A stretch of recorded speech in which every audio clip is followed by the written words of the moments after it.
Hey guys, welcome back to Techness Arena, your code channel for all things tech. So, are you ready for the second part of our Excel series? In this video also, I'll discuss 5 new questions with you guys. In the first part, we've covered 5 questions. So let's start with our 6th question in today's video. Question number 6. What is the keyboard shortcut to insert a new worksheet in Excel? Inserting a new worksheet is a basic task in Excel, often done to organize data or perform calculations separately. So here are the options. Option A, Control plus Shift plus N. Option B, Control plus Alt plus N. Option C, Control plus Shift plus I. And option D, Shift plus F11.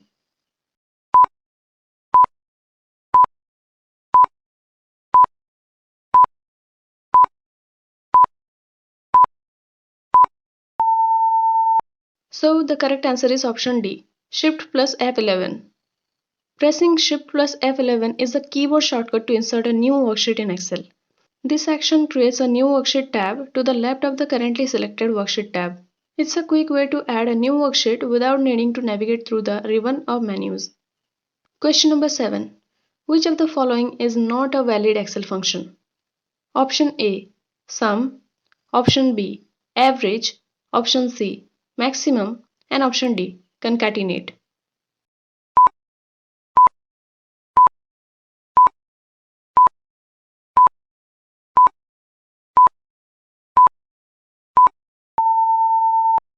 So the correct answer is option C, maximum.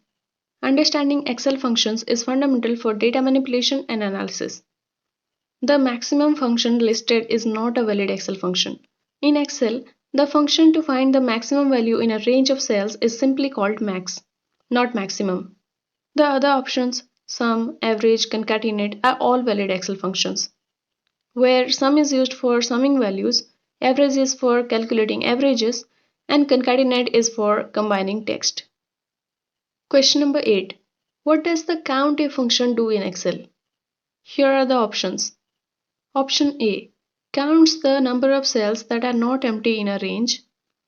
Option B, counts the number of cells that contain numbers in a range. Option C, counts the number of cells that contain text in a range. And option D, counts the number of cells that are empty in a range.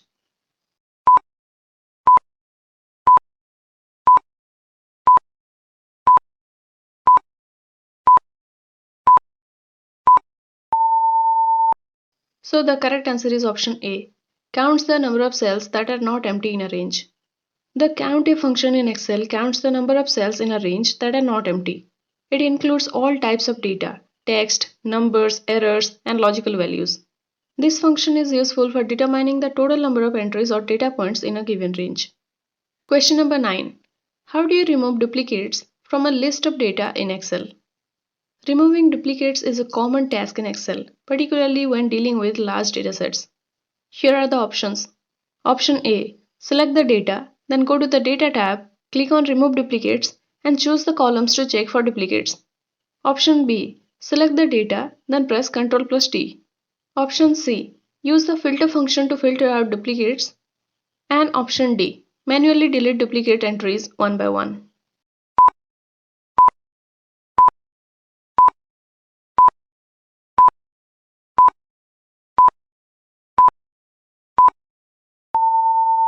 So the correct answer is option A.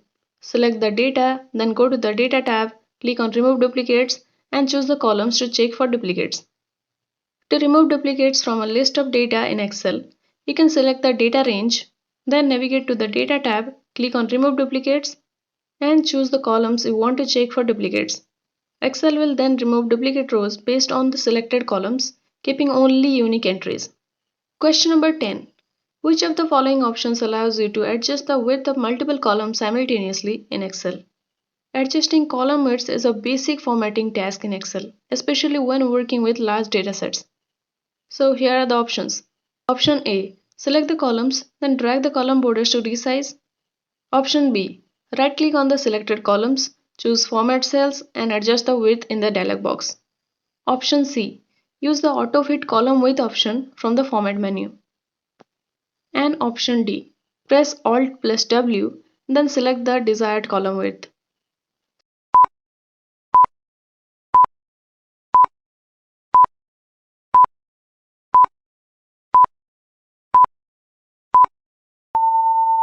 So the correct answer is option A. Select the columns, then drag the column borders to resize. In Excel, you can adjust the width of multiple columns simultaneously by selecting the columns, then dragging the column borders to resize them. This method allows for quick and intuitive adjustments of column widths to fit the content. That was all for today.